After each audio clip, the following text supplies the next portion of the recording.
দর্শক দেখতে পাচ্ছেন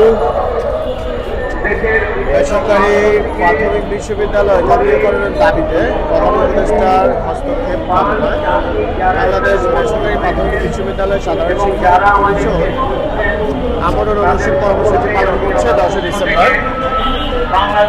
চলুন আমরা শিক্ষকদের মুখ থেকে শুনবো ওনারা কেন অনশন পালন করছেন।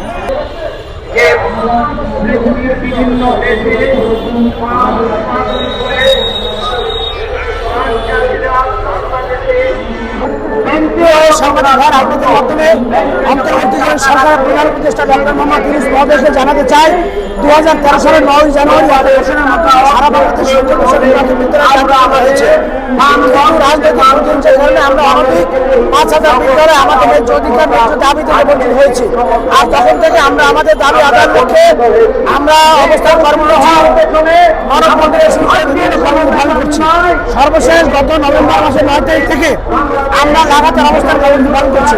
কিন্তু আজ 32 দিন আমাদের মতামত চলেছে কিন্তু মাননীয় প্রধান উপদেষ্টার কার্যালয় অথবা প্রাথমিক শিক্ষা মন্ত্রণালয় থেকে কেউ এসে আমাদের আশ্বস্ত করেনি, যার ফলশ্রুতিতে আমরা সারা বাংলাদেশ থেকে আমাদের সমাজ শিক্ষক শিক্ষিকা ভাই বোনেরা ঐক্যবদ্ধভাবে একটি সিদ্ধান্তে উপনীত হয়েছি।